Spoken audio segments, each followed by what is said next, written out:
ਜਸ TV ਦੇਖ ਰਹੇ ਹੋ ਤੁਸੀਂ। मैं KP Singh to the point ਵਿੱਚ ਤੁਹਾਡਾ ਸਭ ਦਾ ਸਵਾਗਤ ਕਰਦਾ ਹਾਂ।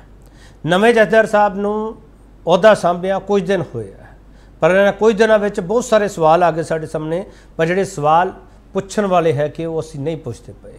ਨਵੇਂ ਜਥੇਦਾਰ ਦੇ ਅੱਗੇ ਚੈਲੰਜਸ ਕਿਹੜੇ ਹੈਗੇ ਨੇ, ਚੁਣੌਤੀਆਂ ਕਿਹੜੀਆਂ ਨੇ।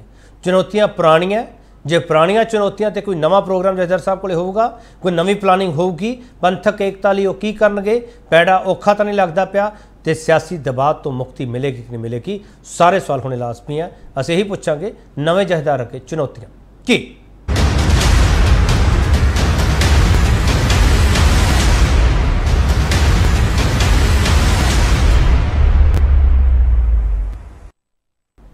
ਗਿਆਨੀ ਰਘਬੀਰ ਸਿੰਘ ਹਰਾਂ ਨੂੰ ਨਵਾਂ ਜਥੇਦਾਰ ਥਾਪਿਆ ਗਿਆ ਤੇ ਉਸ ਤੋਂ ਬਾਅਦ ਬਹੁਤ ਸਾਰੇ ਸਵਾਲ ਸਾਡੇ ਸਾਹਮਣੇ ਖੜੇ ਹੋਏ ਨੇ ਤੇ ਵੱਡਾ ਸਵਾਲ ਅਸੀਂ ਇਹ ਪੁੱਛਾਂ ਕਿ ਸ਼੍ਰੀ ਅਕਾਲ ਤਖਤ ਸਾਹਿਬ ਦੇ ਨਵੇਂ ਜਥੇਦਾਰ ਲਈ ਪੰਥਕ ਏਕਤਾ ਵਾਲਾ ਪੈਂਡਾ ਕਿੰਨਾ ਔਖਾ। इस सवाल पर चर्चा होगी। जो पैनल साढ़े नाल तारफ करा रहे हैं गुरतेज सिंह IAS सिख बुद्धिजीवी ने, बहुत सारिया किताबां इन्होंने पंथी झोली में पाइया ने, तो इन्होंने पता किस तरीके ये सारिया चीज़ां अगे वधियां पईयां ने। गुरतेज सिंह जी तुहाडा बहुत स्वागत है सर। करनैल सिंह पीर मुहम्मद श्रोमणी अकाली दल के स्पोक्स परसन ने, तो नाल ही फैडरेशन के लंबा समय इन्होंने काम किया, तो इन्होंने पता जथेदार साहब किस तरीके नाल काम करें, क्योंकि बहुत सारिया कमेटियां जिहड़ियां अजकल बनदियां पईयां। पीर मुहम्मद साहब उन्हां कमेटियां विच सब तो मोहरी हुंदे ने, ते जथेदार साहब ने जो अहुदा संभाया तो उदों भी पीर मुहम्मद साहब की तस्वीर सानूं दिखती पई है। पीर मुहम्मद साहब तुहाडा बहुत स्वागत है सर। अमर सिंह चाल कौमी इंसाफ मोर्चा की नुमाइंदगी करते हैं, 52 सालों तो यह वकालत करते पे है, पर वकालत जथेदार साहब की करनगे कि नहीं करनगे नवे जथेदार की मैनूं नहीं पता, पुछांगे। चाल साहब तुहाडा बहुत स्वागत है सर। हरसिमरत सिंह सिख बुद्धिजीवी ने, हरसिमरत सिंह हरा ने भी पंथी झोली में बहुत किताबां पाइयां। पंथक एकता वाली नवी किताब इन्होंने झोली पाई है, पर सवाल यह है पंथक एकता की गल तां ज्ञानी हरप्रीत सिंह हरी भी करते सीगे। कोई नवा प्रोग्राम होगा जथेदार साहब का, हरसिमरत सिंह तो समझने की कोशिश करांगे। तुहाडा भी बहुत स्वागत है सर। गुरतेज सर, पहला सवाल तुहानूं करना चाहूँगा सर, नवे जथेदार साहब अगे चुनौतियां किहड़ियां ने सर? देखो जी, नवे जथेदार साहब के सामने चुनौतियां होणगीआं ਜਿਹੜੇ ਉਹਨਾਂ ਕੋਲੋਂ ਜਥੇਦਾਰ ਦੀ ਕਾਰਵਾਈ ਦਾ ਅੰਦੇਸ਼ਾ ਰੱਖਦੇ ਨੇ ਜਾਂ ਉਮੀਦ ਰੱਖਦੇ ਨੇ, ਉਹਨਾਂ ਨੂੰ ਜ਼ਿਆਦਾ ਫਿਕਰ ਹੋਣਾ ਚਾਹੀਦਾ ਹੈ। ਦੇਖੋ, ਕੈਲੰਡਰ ਦੀ ਸਾਰਿਆਂ ਤੋਂ ਪਹਿਲੀ ਗੱਲ ਹੈ, ਇਹ ਕਾਫੀ ਦੇਰ ਤੱਕ ਲਾਗੂ ਰਿਹਾ ਤੇ ਬਿਨਾਂ ਕਾਰਨ ਇਸ ਨੂੰ ਹਟਾ ਦਿੱਤਾ ਗਿਆ। ਇਸ ਕੈਲੰਡਰ ਤੋਂ ਬਿਨਾਂ ਕੌਮ ਨੂੰ ਇੱਕ ਹੋਣ ਦੇ ਵਿੱਚ ਬਹੁਤ ਤਕਲੀਫ ਹੋ ਰਹੀ ਹੈ, क्योंकि जे दिन तिहार असीं अपने एक तरीक नूं नहीं मना सकते तो फिर असीं कास दा एका होर एका किहड़ा एका हुंदा है। इस दे वास्ते 5-7 साल एक काम भी करदा रहा, चंगी तरह ठीक सी कैलेंडर, सिर्फ किसी नूं एक एडवांटेज देण वास्ते वोटां 4 वोटां दा इस नूं रद्द करता गया। जथेदार साहब इस नूं बहाल कर सकते हैं कि नहीं, ये पहला देखना पएगा। दूसरी जिहड़ी तुसीं हुणे गल कीती सी पंथक एकता की गल है, पंथक एकता का मतलब ये नहीं कि तुसीं किसी बंदे दे मगर सारे पंथ नूं मूड़ के ला दिओ, क्योंकि तुहाडे कोले किसी किस्म की धार्मिक अथॉरिटी है तो तुसीं उस दी दुरवरतों करके ते लोकां नूं विंगे टेढ़े तरीके नाल उन्हां दे मगर लाउण दी कोशिश करो। इस तो इलावा जिहड़ी पंथक एकता जेन्युइन हो सकती है वो जरूर करनी चाहिए है, और ये सारे तो वड्डी चुनौती है, हुण भी है ते पहला भी रही है जी। फिर तुसीं देखो जिहड़े चेके होए बंदे ने खाम-खा लोकां नूं एक पॉलिट ब्यूरो किस्म दा बना के पंज सिंघां ने कदे किसी नूं छेकता कदे किसी नूं छेकता। खास तौर पर केस आउंदा भाई दर्शन सिंह होरां दा, जिन्हां ने मेरे ख्याल ते सारियां नालों इन्हां नालों सारियां नूं मिला के ते उहदे नालों वध प्रचार कीता है। इस तरह ही कच्ची बाणी दी गल है, कच्ची बाणी दरबार साहब तो पढ़ी जाती है, और ये बार बार में जिहड़े भी जथेदार साहब साहिबान आउंदे रहे ने उन्हां नूं बेनती करदा रहा कि तुसीं इस नूं रोको, इस तरह नहीं होना चाहिए। गुरु ग्रंथ साहब तुहाडे सामने है, और गुरु अमरदास आनंद साहब दे विच फरमाई जांदे है कि सतगुर बिना होर कच्ची है बाणी, बाणी तां कच्ची सतगुर बाझो। फिर वो क्यों उत्थों पढ़ी जाती है। फिर हुण नवां इन्हां ने एक सिलसिला जिवें कहंदे है छिंगड़ी छेड़ी है कि इसकी रहत मर्यादा ही है नहीं, रहत मर्यादा का खरड़ा है सिर्फ। ये भी एक बड़ा सवाल है, जे ये भी नहीं है तो फिर असीं काहदे उत्ते एकता करांगे। ते डेरियां दा मसला है, ते इन सारियां तो वड्डा मसला इन्हां दा अपने आप आजाद रह के फैसले करन दा है। ये हुण किस तरह नाल सारियां नाल नजिठणगे कह नहीं सकते। जिन्ना भी इन्हां दे शोभा सुनिए चंगे सियाणे लगदे ने ते वड्डे गुरसिख करनगे, शायद हो सकदा है कुछ कर सकन। फिर जिहड़े बंदी सिंह अपने बैठे ने और उन्हां दे विच जिहड़े पंथ दे वल्लों या सारी कौम दे वल्लों बनाए गए जथेदार होणगे, वो भी बैठे ने जेलां दे विच। ਇਹ ਬਹੁਤ ਵੱਡਾ ਮਸਲਾ ਹੈ। ਚਲੋ ਗੁਰਤੇਜ ਸਿੰਘ ਜੀ, ਤੁਸੀਂ ਬੜੇ ਔਖੇ ਮਸਲੇ ਸਰ ਗਿਣਾਤੇ ਤੁਸੀਂ ਗੁਰਤੇਜ ਸਿੰਘ ਜੀ। ਜੇ ਜਥੇਦਾਰ ਸਾਹਿਬ ਸੁਣਦੇ ਹੋਣਗੇ ਤਾਂ ਉਹ ਵੀ ਚਿੰਤਾ 'ਚ ਪੈ ਜਾਣਗੇ ਵੀ ਇੰਨੇ ਵੱਡੇ ਮਸਲੇ ਕੌਮ ਦੇ ਆ ਜਿਹੜੇ ਨਜਿੱਠਾ ਹੈ ਕਿਵੇਂ। ਹਰਸਿਮਰਤ ਸਿੰਘ ਸਰ, ਮੈਂ ਪਹਿਲਾਂ ਤੁਹਾਡਾ ਇੱਕ ਟੇਕ ਲੈ ਲਾਂ, ਉਸ ਤੋਂ ਬਾਅਦ ਮੈਂ ਚਾਹਲ ਸਤਪੀਰ ਮਸਾ ਕੋਲ ਜਾਊਂਗਾ। ਜੋ ਗੁਰਤੇਜ ਸਿੰਘ ਹਰਾਂ ਨੇ ਮਸਲੇ ਗਿਣਾਏ, ਇਸ ਤੋਂ ਇਲਾਵਾ ਕੋਈ ਮਸਲਾ ਹੈ ਤੁਹਾਡੇ ਜਹਨ ਦੇ ਵਿੱਚ ਜਿਹੜਾ ਜਥੇਦਾਰ ਸਾਹਿਬ ਦੇ ਅੱਗੇ ਚੈਲੰਜ ਹੋਊਗਾ? ਜੀ ਮਸਲਿਆਂ ਨੂੰ ਤੁਸੀਂ ਦੇਖੋ, ਅਗਰ ਤੁਸੀਂ डिफाइन करोगे ना तो एक अंदरूनी मसले ने, एक जो पिछले संघर्ष लड़े गए ने, ਉਹਦੀ ਪੈਦਾਇਸ਼ ਦੇ ਸੰਘਰਸ਼ ਦੇ ਮਸਲੇ ਨੇ, ਉਸ ਜਿਹੜੀ ਬਾਹਰੀ ਤਾਕਤਾਂ ਵੱਲੋਂ ਸਾਡੇ ਇੰਸਟੀਟਿਊਸ਼ਨਸ ਤੇ ਕਬਜ਼ੇ ਹਮਲੇ ਹੋ ਰਹੇ ਨੇ, IGPC ਤੇ ਗੁਰਦੁਆਰਾ ਇੰਸਟੀਟਿਊਸ਼ਨ ਤੇ ਅਕਾਲ ਤਖਤ ਸਾਹਿਬ ਦੇ, ਇੱਕ ਉਹ ਮਸਲੇ ਨੇ। ਦੂਸਰਾ ਸਭ ਤੋਂ ਵੱਡਾ ਮਸਲਾ ਜੇ ਤੋਂ ਉੱਥੋਂ ਸ਼ੁਰੂ ਕੀਤਾ ਜਾ ਸਕਦਾ ਹੈ, ਚੁਣੌਤੀ ਜਿਹੜੀ ਹੈ ਉਹ ਹੈ ਅਕਾਲ ਤਖਤ ਸਾਹਿਬ ਦਾ ਅਧਿਕਾਰ ਖੇਤਰ ਡਿਫਾਈਨ ਕਰਨ ਦੀ। ਅਕਾਲ ਤਖਤ ਸਾਹਿਬ ਸਾਰੀ ਦੁਨੀਆ ਦਾ, ਜਿਵੇਂ ਮਤਲਬ ਆਪਾਂ ਸਾਰੀ ਵਿਚਾਰ ਕਰਦੇ, ਮਾਨਵਤਾ ਦਾ ਤਖਤ ਹੈ, ਅਕਾਲ ਦਾ ਤਖਤ ਹੈ। ਇਸ ਦੀ ਜਿਹੜੀ ਮੂਲ ਅੱਬ ਹੈ ਜਾਂ ਮੂਲ ਇਸਦਾ ਅੱਬਾ ਮੰਡਲ ਹੈ, ਇਹਦਾ ਹੋਣ ਦਾ ਜਿਹੜਾ ਮਕਸਦ ਹੈ, ਮੀਰੀ ਪੀਰੀ ਦਾ ਗੁਰੂ ਗੋਬਿੰਦ ਸਾਹਿਬ ਨੇ ਜੋ ਸ਼ੁਰੂ ਕੀਤਾ, ਉਹ ਅਧਿਕਾਰ ਖੇਤਰ ਪਹਿਲਾਂ ਡਿਫਾਈਨ ਕਰੋ। ਸਰ ਮੈਨੂੰ ਇੱਕ ਚੀਜ਼ ਦੱਸੋ ਨਾ ਹਰਸਿਮਰਤ ਸਿੰਘ ਜੀ, ਅਧਿਕਾਰ ਖੇਤਰ ਡਿਫਾਈਨ ਕਿੰਨੇ ਕਰਨਾ ਸਰ? ਅੜਿੱਕਾ ਕੌਣ ਹੈ? ਪਿਛਲੇ ਜਥੇਦਾਰ ਸਾਹਿਬ ਵੀ ਕਹਿੰਦੇ ਸੀ ਅਧਿਕਾਰ ਖੇਤਰ ਡਿਫਾਈਨ ਹੋਣਾ ਚਾਹੀਦਾ, ਇਸ ਤੋਂ ਪਹਿਲਾਂ ਵਾਲੇ ਜਥੇਦਾਰ ਸਾਹਿਬ ਨੇ ਵੀ ਆਵਾਜ਼ ਚੁੱਕੀ ਹੈ ਸਰ। नहीं, यही तो गल है ना जी। देखो गल जी है, मेरी जी गल गुरतेज सिंह जी कह रहे हैं अपने आप ठीक है, पिछले सारे हालात ही देन है, जो कुछ चुनौतियां हुण हैगियां ने। पर असीं जेकर जथेदार नवां आए ने तो नवे जथेदार की मुद्दे रख रहे हैं, एज इंटलैक्चुअल्स की मुद्दे रख रहे हैं। सवाल है भी अकाल तख्त साहब दी होण दा मकसद की है, उस मकसद ਨੂੰ ਆਪਾਂ ਪਹਿਲਾਂ ਸਮਝੀਏ ਨਾ। ਜਥੇਦਾਰ ਸਾਹਿਬ ਜੀ ਸਮਝ ਲੈਣਗੇ। ਦੇਖੋ ਮੈਂ ਪਹਿਲੀ ਗੱਲ ਕਹੀ ਕਿ ਆਪਣੇ ਐਡਵਾਈਜ਼ਰਸ ਬਣਾਉਣ, ਪਹਿਲਾਂ ਸਭ ਤੋਂ ਵੱਡੀ ਚੁਣੌਤੀ ਤਾਂ ਇਹ ਹੈ ਕਿ ਉਹਨਾਂ ਕੋਲ ਤਾਂ ਪਤਾ ਹੀ ਨਹੀਂ ਵੀ ਅਕਾਲ ਤਖਤ ਦੇ ਇੰਸਟੀਟਿਊਸ਼ਨਸ ਕੀ ਹੈ। ਐਡਵਾਈਜ਼ਰ ਸਰ ਕਿਹੜੇ ਹੋਣਗੇ? ਐਡਵਾਈਜ਼ਰ ਕਿਹੜੇ ਹੋਣੇ ਚਾਹੀਦੇ ਆ? ਸਿੱਖ ਇੰਟੈਲੈਕਚੁਅਲ ਹੋਣੇ ਚਾਹੀਦੇ ਆ ਜਾਂ ਪੋਲੀਟੀਸ਼ੀਅਨਾਂ ਤੋਂ ਐਡਵਾਈਜ਼ਰ ਲੈ ਕੇ ਉਹਨਾਂ ਨੂੰ ਮਿਲਣਗੇ? ਇੰਸਟੀਟਿਊਟ ਸਮਝਦੇ ਨੇ, ਸਾਰੀ ਕੋਲ ਹੋਰ 5-7 ਐਡਵਾਈਜ਼ਰ ਨੇ। ਮੈਂ ਆਪਣੇ ਨੂੰ ਆਫਰ ਕਰਦਾ, ਆਈ ਆਫਰ ਮਾਈ ਸੈਲਫ। ਸਵਾਲ ਹੈ ਵੀ ਉਹ ਸਮਝਣਾ ਸਹੀ ਨਾ, ਮੈਨੂੰ ਮਾਨਤਾ ਬਣਾ ਕੇ ਮੈਂ ਕਰਨਾ ਕੀ ਹੈ। ਹਰਸਿਮਰਤ ਸਿੰਘ ਜੀ, ਜਿਹੜੀਆਂ ਸਲਾਹਾਂ ਤੁਸੀਂ ਇੱਥੇ ਬੈਠੇ ਦੇ ਰਹੇ ਹੋ ਸਰ, ਜੋ ਉੱਥੇ ਸਲਾਹ ਦੇ ਦਿੱਤੀ ਤਾਂ ਪੰਗਾ ਪੈ ਜਾਣਾ ਸਰ। ਦਿੱਕਤ ਇਹੀ ਹੈ। ਹਾਂ, ਪੰਗਾ ਪੈਣ ਦੀ ਲੋੜ ਹੈ, ਇਸ ਲਈ ਪੰਗਾ ਪਾਣਾ ਚਾਹੀਦਾ ਹੈ। ਹਾਂ, ਜਥੇਦਾਰ ਟੱਪਰੀ ਸਿੰਘ ਜੋ ਛੱਡ ਕੇ ਗਏ ਨੇ, ਜੋ ਕੱਲ ਬੋਲ ਕੇ ਗਏ ਨੇ, ਉਹ ਭਾਵੇਂ ਹੱਸ ਰਹੇ ਸੀਗੇ ਲੇਕਿਨ ਉਹ ਦਿਲ ਰੋ ਰਿਹਾ ਸੀ ਉਹਨਾਂ ਦਾ। ਜਿਸ ਤਰ੍ਹਾਂ ਉਹਨਾਂ ਨੂੰ ਦਿਲ ਕਰਕੇ ਉੱਥੇ ਕੱਢਿਆ ਗਿਆ, ਅਪਮਾਨ ਕੀਤਾ ਗਿਆ, ਉਹ ਕੋਈ ਸਵੈच्छਾ ਨਾਲ ਹੀ ਗਏ। ਸਵਾਲ ਹੈ ਵੀ ਇਹ ਹਰਪ੍ਰੀਤ ਸਿੰਘ ਰਾ ਰਘਬੀਰ ਸਿੰਘ ਰਾ ਨੂੰ ਕੇਵਲ ਉਹ ਮਤਲਬ ਜੀ ਹਜ਼ੂਰੀ ਜਥੇਦਾਰ ਸਮਝਣਗੇ ਜਾਂ ਉਹਨੂੰ ਕੁਝ ਕਰਨ ਦੇਣਗੇ? ਨਹੀਂ, ਤੁਹਾਨੂੰ ਜੀ ਹਜ਼ੂਰੀ ਜਥੇਦਾਰ ਲੱਗਦੇ ਆ ਗਿਆਨੀ ਰਘਬੀਰ ਸਿੰਘ ਹਰੀ? ਤੇ ਮੈਂ ਨਹੀਂ ਕਹਿੰਦਾ ਹੈਗੇ ਨੇ ਉਹ। ਮੈਂ ਜੋ ਪਹਿਲਾਂ ਜੋ ਇਤਿਹਾਸ ਰੱਖਿਆ, ਜੋ ਉਹ ਜਿਹੜਾ ਜਥੇਦਾਰ ਸਾਹਿਬ ਕੋਈ ਚੰਗੀ ਗੱਲ ਕਰਦਾ ਹੈ, ਕੋਈ ਸਿਧਾਂਤ ਦੀ ਗੱਲ ਕਰਦਾ ਹੈ, ਕੋਈ ਕੌਮ ਦੀਆਂ ਚੁਣੌਤੀਆਂ ਦੀ ਗੱਲ ਕਰਦਾ ਹੈ, ਉਹ ਸਟੇਟਸ ਕੋ ਰੱਖਣਾ ਚਾਹੁੰਦੇ ਅਕਾਲੀ ਦਲ। ਚਲੋ ਅਕਾਲੀ ਦਲ ਦੇ IGPC ਤੁਸੀਂ ਐਂਟਰੀ ਕਰਤੀ ਹੈ ਵਿੱਚ। ਮੈਂ ਇੱਕ ਛੋਟਾ ਬ੍ਰੇਕ ਲੈ ਕੇ ਵਾਪਸ ਆ ਰਿਹਾ ਸਰ। ਮੈਂ ਛੋਟਾ ਬ੍ਰੇਕ ਲੈ ਲਵਾਂ, ਬ੍ਰੇਕ ਤੋਂ ਵਾਪਸ ਆਵਾਂਗੇ। ਨਵੇਂ ਜਥੇਦਾਰ ਅੱਗੇ ਚੁਣੌਤੀਆਂ ਕੀ ਹੈ? ਗੁਰਤੇਜ ਸਿੰਘ ਹਰਾਂ ਨੇ ਬਹੁਤ ਸਾਰੀਆਂ ਚੁਣੌਤੀਆਂ ਗਿਣਾ ਦਿੱਤੀਆਂ। ਇਹਨਾਂ ਚੁਣੌਤੀਆਂ ਦੇ ਵਿਚਾਲੇ ਨਵੇਂ ਜਥੇਦਾਰ ਕੋਈ ਨਵਾਂ ਪ੍ਰੋਗਰਾਮ ਦੇਣਗੇ, ਸਾਡਾ ਸਵਾਲ ਹੈ। ਮੁੜ ਤੋਂ ਤੁਹਾਡਾ ਸਵਾਗਤ। ਤੇ ਵੱਡਾ ਸਵਾਲ ਅਸੀਂ ਪੁੱਛ ਰਹੇ ਸੀ, ਅਕਾਲ ਤਖਤ ਸਾਹਿਬ ਦੇ ਨਵੇਂ ਜਥੇਦਾਰ ਲਈ ਪੰਥਕ ਏਕਤਾ ਵਾਲਾ ਪੈਂਡਾ ਕਿੰਨਾ ਔਖਾ? ਚਾਹਲ ਸਾਹਿਬ, ਨਵੇਂ ਜਥੇਦਾਰ ਕੋਈ ਨਵੇਂ ਫੈਸਲੇ ਲੈਣਗੇ, ਕੋਈ ਨਵਾਂ ਪ੍ਰੋਗਰਾਮ ਕੌਮ ਦੇ ਅੱਗੇ ਰੱਖ ਸਕਦੇ ਨੇ? ਚਾਹਲ ਸਾਹਿਬ, ਤੁਹਾਨੂੰ ਕੋਈ ਉਮੀਦ ਹੈਗੀ ਆ? ਦੇਖੋ, ਜੋ ਆਪਾਂ ਜੇ ਆਪਣੇ ਪਿਛੋਕੜਾ ਨੂੰ ਵੇਖੀਏ ਤੇ ਜਥੇਦਾਰ ਸਾਹਿਬ ਨੇ ਆਪਣਾ ਜੋ ਹੈ ਆਪਣਾ ਮਨ ਸਾਨੂੰ ਦੇ ਦਿੱਤਾ ਵੀ ਕੀ ਕਰਨਾ ਚਾਹੀਦਾ। ਸਭ ਤੋਂ ਚੰਗਾ ਉਹਨਾਂ ਨੇ ਜਿਹੜਾ ਗੱਲ ਕਹੀ ਹੈ ਵੀ ਮੈਂ ਧਰਮ ਪ੍ਰਚਾਰ ਦੇ ਵਿੱਚ ਜਿਹੜਾ ਹੈ ਅੰਮ੍ਰਿਤ ਪ੍ਰਚਾਰ ਔਰ ਸੰਚਾਰ ਕਰਾਂਗਾ। ਇਹ ਗੱਲ ਜਿਹੜੀ ਹੈ ਆਮ ਤੌਰ ਤੇ ਰਵਾਇਤੀ ਤੌਰ ਤੇ ਸਾਰੇ ਜਥੇਦਾਰ ਸਾਹਿਬ ਕਹਿੰਦੇ ਆਏ ਨੇ। ਇਸ ਕਰਕੇ ਜੀ ਪੰਥ ਦੇ ਵਿੱਚ ਇਹ ਜਿਹੜੀ ਗੱਲ ਹੈ, ਇਹ ਤਾਂ ਬਗੈਰ ਕਹਿਣ ਤੋਂ ਹੀ ਜਦੋਂ ਉਹ ਕੇਸਗੜ੍ਹ ਸਾਹਿਬ ਦੇ ਜਥੇਦਾਰ ਸੀ, ਉਦੋਂ ਉਹਨਾਂ ਤੇ ਕਿਹੜੀ ਪਾਬੰਦੀ ਸੀ, ਚਾਹੇ ਕਿਹੜੀ ਮੁਸ਼ਕਲ ਸੀ ਇਸ ਮਾਮਲੇ 'ਚ ਬਹੁਤ ਵੱਡੀ ਜਿਹੜੀ ਹੈ ਸੇਵਾ ਕਰਨ ਦੀ। ਇਹ ਇੱਕ ਸਧਾਰਨ ਜੀ ਗੱਲ ਹੈ। ਹੁਣ ਕੱਲਾ ਜਿਹੜਾ ਇੱਥੇ ਡੇਰੇਦਾਰ ਹੈ, ਕੱਲਾ ਜਿਹੜਾ ਨਿਹੰਗ ਜਥੇਬੰਦੀਆਂ ਨੇ, ਬਾਕੀ ਸਾਰੇ ਨੇ ਸਾਰੇ ਅੰਮ੍ਰਿਤ ਪ੍ਰਚਾਰ ਸੰਚਾਰ ਕਰ ਰਹੇ ਨੇ। लेकिन उसके बावजूद भी जी सिक्खी है, जो सिक्खी के सिद्धांत ने वो गिरावट च आए ने। ये मतलब जोड़ा है ये नटशैल की है कि जथेदार साहब दियां ਜਿਹੜੀਆਂ ਹੈਗੀਆਂ ਭਾਵੇਂ पंजे जथेदार साहब कह लीए उन्हां दी ताकत ही कोई नहीं, उन्हां दी होंद ही कोई नहीं। वो श्रोमणी गुरुद्वारा प्रबंधक कमेटी के पहले तो मुलाजम सी, हुण वो अकाली दल के अधीन भी आ गए ने, क्योंकि श्रोमणी कमेटी ते जिहड़ा अकाली दल है वो दो नहीं गिने जा सकते।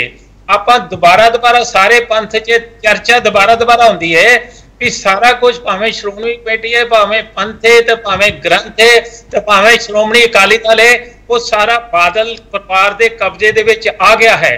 इहदे तो किद्दां मुक्त किया जाए?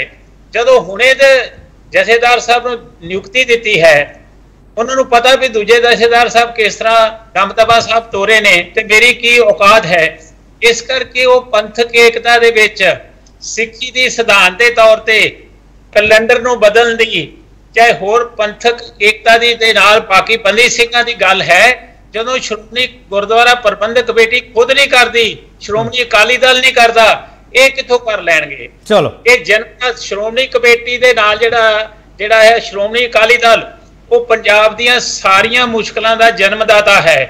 भावें बेअबदी है, भावें सिंघां नूं ना छड्डण दे बारे है, भावें जिहड़ा चिट्टा विकणा है, ये सारियां उन्हां दीयां सानूं देण है।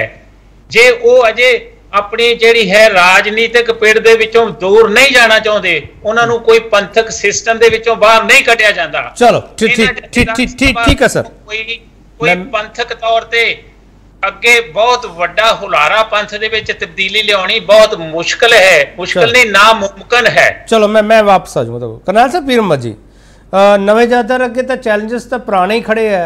पीर मोहम्मद साहब, मैं तो नवीं चुनौतियां पुछ रहा सीगा, तो चाहल साहब ने तो सीधा ही कहता कि जिहड़ा सियासी दबाव हैगा श्रोमणी कमेटी ते अकाली दल नूं कहंदे एक मन के चलो, उहदे विचाले जथेदार साहब कुछ नहीं कर पाएंगे। पीर मोहम्मद साहब, तुहाडा टेक? एक बार ना जी, जिहड़े श्रोमणी गुरुद्वारा प्रबंधक कमेटी के प्रधान रह चुके ने स्वर्गवासी पंथ रतन जथेदार गुरचरण सिंह जी टौड़ा, उन्हां दे कोल कुछ सिंह इकट्ठे होके गए ते उन्हां नूं कहण लगे कि देखो जी तुहाडे आले दुआले बहुत इहो जिहा माहौल है, ये सारा पासे करो ते तुसीं बहुत वधिया हो ते तुहाडा सारा काम जिहड़ा ठीक चल पेगा ते श्रोमणी गुरुद्वारा प्रबंधक कमेटी भी बहुत चढ़दी कला विच जाएगी। ये बंदे जिहड़े आसे पासे पासे कर दिओ। तां टौड़ा साहब दा जवाब सी कि तुसीं चंगे लैओ ते मैं जिहड़े आ इन्हां नूं पासे ढा देना।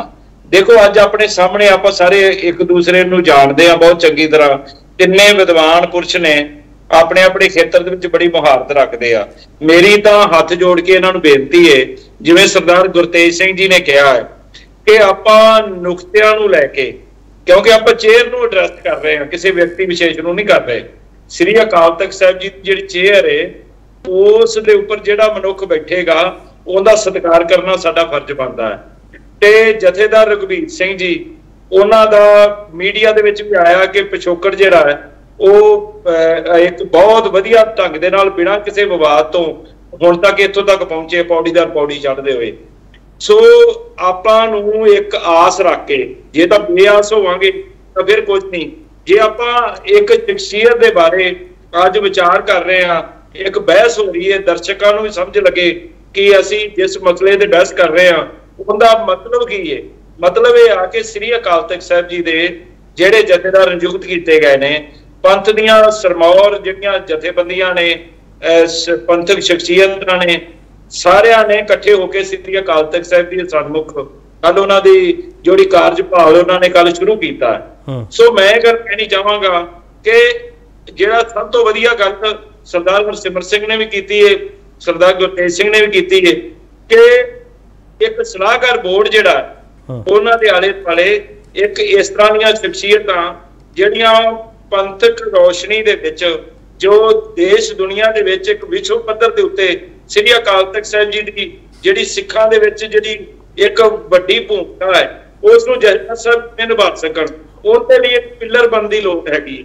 ਜੇ ਆਪਾਂ ਸਾਰੇ ਪਿੱਲਰ ਬਣ ਕੇ ਚੱਲਾਂਗੇ, ਮੈਨੂੰ ਨਹੀਂ ਲੱਗਦਾ ਕੋਈ ਵੀ ਵਿਅਕਤੀ ਵਿਸ਼ੇਸ਼ ਉਹਨਾਂ ਨੂੰ ਇੱਧਰ ਉੱਧਰ ਕਰ ਸਕੇਗਾ। ਨਹੀਂ ਪੀਰ ਸਾਹਿਬ ਜਿਹੜੇ ਸਲਾਹਕਾਰ ਬੋਰਡ ਦੀ ਤੁਸੀਂ ਗੱਲ ਐਡਮਿਟ ਕਰਦੇ ਪਿਓ, ਹਰਸਿਮਰਤ ਸਿੰਘ ਹਰਾਂ ਜਿਹੜੀ ਸਲਾਹ ਦਿੱਤੀ ਹੈ, ਉਹ ਸਲਾਹਕਾਰ ਬੋਰਡ ਕਿੰਨੇ ਮੈਂਬਰਾਂ ਦਾ ਹੋਣਾ ਚਾਹੀਦਾ ਹੈ ਤੇ ਕਿਹੜੇ ਜਿਹੜੇ ਖੇਤਰ ਹੈ ਉਹਨਾਂ ਨੂੰ ਮੁੱਖ ਰੱਖ ਕੇ ਉਹ ਸਲਾਹਕਾਰ ਬੋਰਡ ਵਿੱਚ ਸ਼ਾਮਲ ਕਰਨਾ ਚਾਹੀਦੇ ਹੈ? ਦੇਖੋ, ਸਭ ਤੋਂ ਮੇਨ ਗੱਲ ਇਹ ਕਿ ਧਾਰਮਿਕ ਖੇਤਰ ਦੇ ਵਿੱਚ ਤੇ ਰਾਜਨੀਤਿਕ ਖੇਤਰ ਦੇ ਵਿੱਚ ਇਹ ਜਿਹੜੇ ਦੋ ਖੇਤਰ ਨੇ, ਦੋਨਾਂ ਨੂੰ ਡੀਲ ਕਰਦਾ ਸ੍ਰੀ ਅਕਾਲ ਤਖਤ ਸਾਹਿਬ ਜੀ। ਸੋ ਇਸ ਦੇ ਵਿੱਚ ਇਹ ਨਹੀਂਗਾ ਕਿ ਆਪਾਂ ਨੂੰ ਕੋਈ ਰਾਜਨੀਤਿਕ ਬੰਦਾ ਨਹੀਂ ਲੈਣਾ ਚਾਹੀਦਾ। ਮੈਂ ਕਹਿੰਦਾ ਕਿ ਤਿੰਨ ਤਰ੍ਹਾਂ ਦੇ ਲੋਕ, ਇੱਕ ਤਾਂ ਬੁੱਧੀਜੀਵੀ ਵਰਗ, ਜਿਵੇਂ ਇਹ ਸਿਆਣੇ ਪੁਰਸ਼ ਬੈਠੇ ਨੇ ਇਹਨਾਂ ਦੇ ਵਿੱਚੋਂ, ਔਰ ਰਾਜਨੀਤਿਕ ਪੱਖ ਤੋਂ ਜਿਹੜੇ ਬਿਲਕੁਲ ਬਿਨਾਂ ਵਿਵਾਦ ਤੋਂ ਰਹਿਤ ਹੋਣ, ਜਿਹੜੇ ਪੰਥ ਦੇ ਰੋਸ਼ਨ ਦਿਮਾਗ ਸੋਚ ਨੂੰ ਅੱਗੇ ਲੈ ਕੇ ਜਾਣ ਦੀ ਇੱਕ ਚਾਹਤ ਰੱਖਦੇ ਹੋਣ, ਔਰ ਧਾਰਮਿਕ ਖੇਤਰ ਦੇ ਵਿੱਚੋਂ ਜਿਹੜੀਆਂ ਸ਼ਖਸੀਅਤਾਂ ਨੇ ਉਹਨਾਂ ਦੇ ਵਿੱਚੋਂ ਕੁਝ ਇਸ ਤਰ੍ਹਾਂ ਦਾ। ਪੀਰ ਅਹਿਮਦ ਸਾਹਿਬ ਮੈਂ ਇੱਕ ਨਿੱਜੀ ਸਵਾਲ ਕਰ ਲਾਂ ਤੁਹਾਨੂੰ, ਇੱਕ ਨਿੱਜੀ ਸਵਾਲ ਕਰ ਲਾਂ ਪੀਰ ਅਹਿਮਦ ਸਾਹਿਬ। ਜਿਵੇਂ ਹਰਸਿਮਰਤ ਸਿੰਘ ਹਰਾਂ ਨੇ ਆਪਦੇ ਆਪ ਨੂੰ ਕਿਹਾ ਕਿ ਮੈਂ ਉਸ ਬੋਰਡ ਵਿੱਚ ਸ਼ਾਮਲ ਹੋਣਾ ਚਾਹੁੰਦਾ, ਪੀਰ ਅਹਿਮਦ ਸਾਹਿਬ ਵੀ ਆਪਦੇ ਆਪ ਨੂੰ ਕਹਿੰਦੇ ਆ ਕਿ ਮੈਨੂੰ ਵੀ ਸ਼ਾਮਲ ਕਰ ਲਓ। ਨਹੀਂ, ਦੇਖੋ ਮੇਰੀ ਗੱਲ ਸੁਣੋ, ਇੱਥੇ ਮੈਂ ਅੱਗੇ ਵੀ ਕਿਹਾ ਕਿ ਵਿਅਕਤੀ ਵਿਸ਼ੇਸ਼ ਦੀ ਨਹੀਂ ਗੱਲ ਹੁੰਦੀ।